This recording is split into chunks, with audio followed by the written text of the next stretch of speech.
and back with another analysis. This is a post-fight analysis between David, the Mexican monster Benavidez, versus Caleb Sweet Hands Plant. Now, we're going to start off by letting you know that, well, I'm going to start off by letting you know that David Benavidez is exactly what his term is. The Mexican monster, great title by Mike Tyson to call him that. And we're going to break down the particulars. Number one, you got Caleb, who was doing really, really good for 4 rounds. I literally gave all 4 rounds to Caleb because he was boxing. He looked effective. I go off of power punches that are landed that are effective, and I believe that Caleb was effective with his power punches. So Caleb working up and down with the jab like you're supposed to, with a come forward pressure fighter and intelligent come forward pressure fighter. Let's speak about that. And Caleb playing him being the boxer puncher, the pure boxer. So Caleb sticking the jab out there, doing what he's supposed to do, line him up with the right hand. He even hit him with the same combo that he did with Durrell in the 3rd round. He went to the body and came up top and hit him on the chin. When Caleb hit him with that shot and David did not buckle, Caleb knew he was in trouble. That's basically what I got from the whole fight, was pretty much that. As soon as he saw that and he saw that David wasn't rattled by any of his shots, he knew it was going to be a long night. And it kind of put Caleb in what I would call a survival mode type of state, because David Benavidez started to work the jab after the 5th round. See, David had landed a beautiful body shot and it made Caleb Plant start holding. He made him gas like, I saw it. And David even confirmed it in the post fight and said that, yeah, man, I hit him with that body shot and I made him make a sound. I said, hey, man, I got you. Just kept, every time he heard him, he said, I got you. I got you. And that psychologically is really smart, because that breaks your opponent down round by round, round by round. So David understands the mental warfare just as much as physical. He's been around boxing since he was a little kid, just like Caleb has. But I would say David, being around a gangster element, understands that mental warfare is just as important as physical warfare. So David started to land a jab. He started going to the body more in the 6th round, working his combinations, doing what he's supposed to do. He hit him with a right hand, and he hit him with a jab that made Caleb's head lean back in round 7. Then when he got to round 10, 11, and 12, Caleb tried to fight back in spots, throw good combinations, 4 straight punches. But a lot of those punches were just to keep David off of him. And David just was landing on him with those short shots and close, which was important. It's very interesting that David can fight in the inside with a great jab. He has an awesome jab and an awesome right hook and left hook combination in the inside, even when somebody's trying to clinch him. So that's something to look out for taller fighters. You should be studying how David throws short, compact shots, and they're still effective. They may not be the most powerful shots, but there's something to still keep your opponent's attention. So going back to it, there's levels to this, right? Throwing the variations of jabs, like the up jab, your standard jab, and your solar place jab, aka the stab jab. Caleb was doing that at first, but it just wasn't enough. It's like all the muscles, the new muscles that Caleb already was in shape, already muscular, but it seemed like it just doesn't do him service to be that big. Maybe if he was a little bit smaller in muscles and he moved around the ring, he would probably be a little bit more effective. But because he has so much muscle, I believe that it tires him out. So after like round 8, round 9, he starts to get tired. I've noticed that it's like a pattern, especially if somebody's a pressure fighter. David, on the other end, he was enjoying every minute. He barely got tired. I think I seen him breathe hard maybe round 5 and then like round 9. David promised a knockout. Caleb thought it may have ended in a knockout, but, fights. That's why I didn't bet on it. I usually bet on the fights. I did not bet on this one because it was too unpredictable, and you just never know what will happen. So I would like to let all you guys know that it's important to be your best when you are fighting. You want to find out what works for you. There's too many times, often than not, people get into these fights and they don't know what really works for them, and that does you a disservice as somebody who's trying to get better in the sport. I would tell you also with David. David is a killer. Caleb is too, though. Let's not get that twisted. But there's levels to this shit, and I'm telling you right now, the way David energy is, the way he's set up as a fighter, he's gonna be very, very hard to beat. I mean, extremely, extremely hard to beat.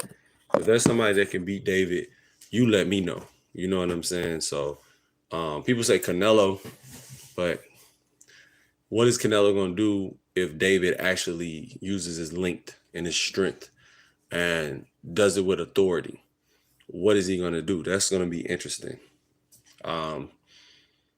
I see Canelo throwing good body shots on David and making David tired. It'd be interesting to see what happens when David gets tired. Will he resort to holding, or will he just fight back? That's the fight that needs to be made for boxing, is David versus Canelo. Two Mexican giants going at it. When I mean by giants, I'm talking about in the celebrity world. You know, David has risen to stardom. Definitely after this fight. If you didn't know who he was, you know who he is now. Awesome fight.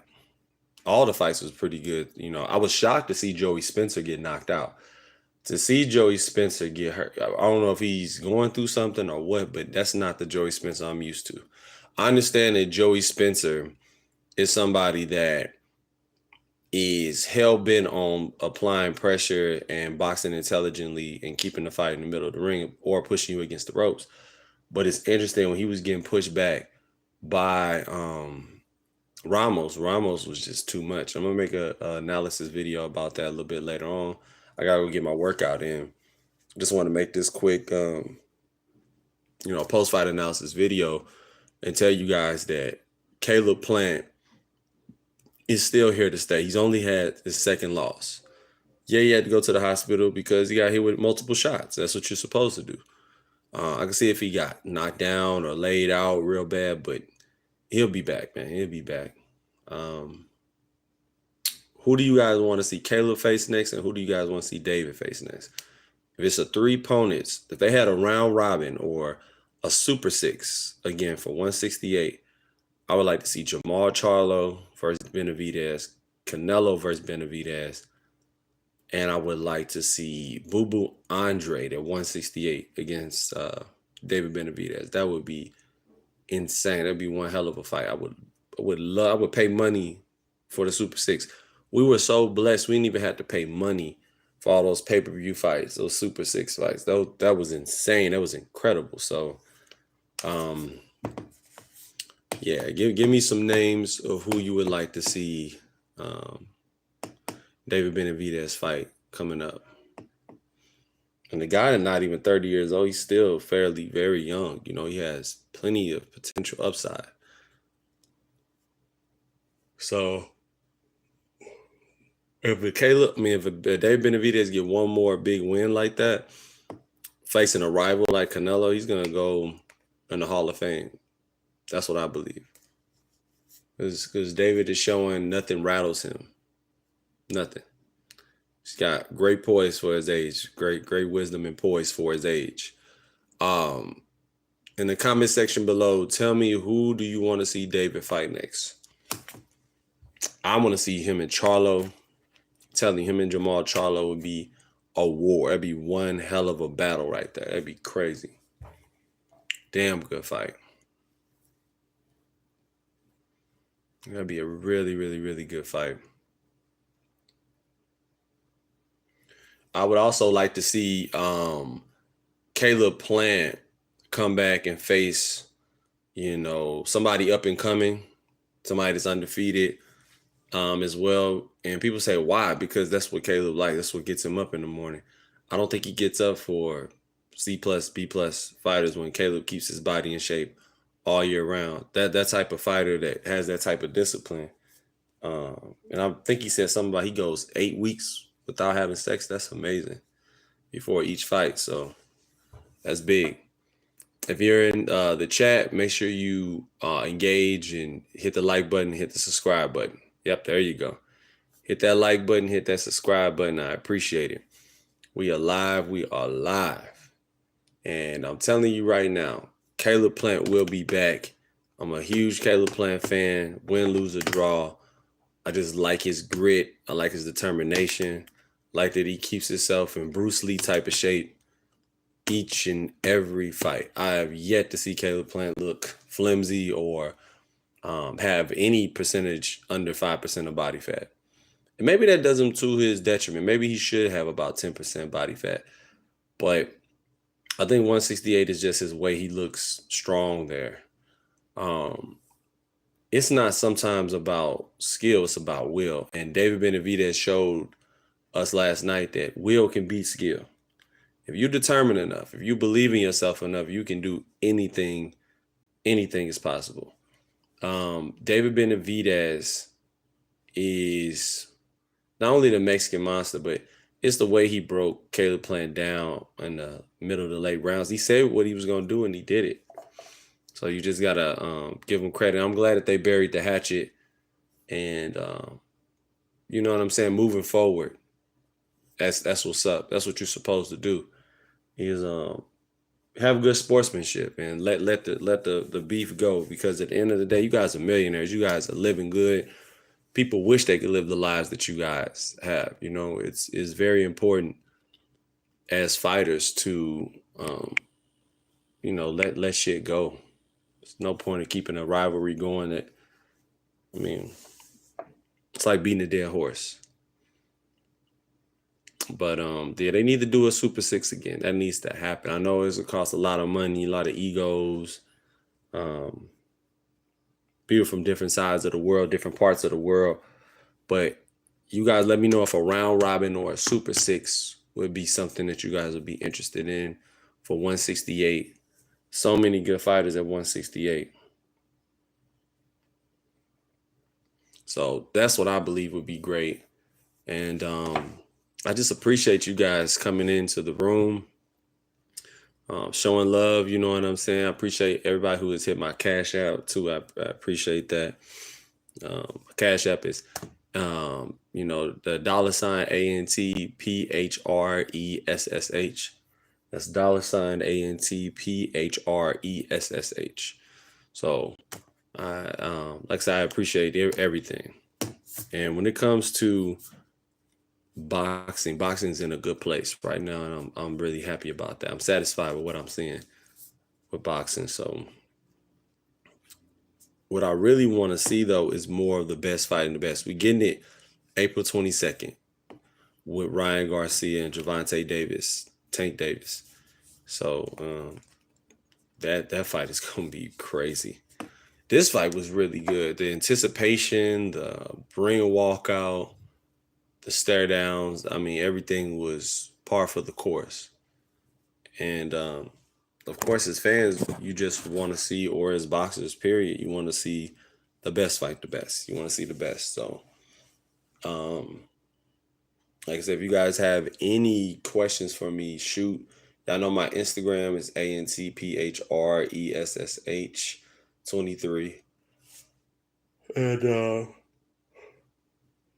And yeah, man, I'm so ready and pumped. My voice is kind of gone from yelling at the fight, you know what I'm saying? You know how I get all into it, but yeah, man, I'm excited for what's to come. They should fight too for Mexican Independence Day. Grito de Dolores. They should fight. They should fight. They should fight. I mean, I'm tripping. That's I'm thinking of Cinco de Mayo, but I know Mexican Independence is in September. I think it's like September the 12th or 13th or something like that.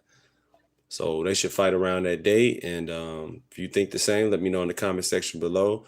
I will get back to you guys with more boxing news, analysis, and updates. Until next time, peace.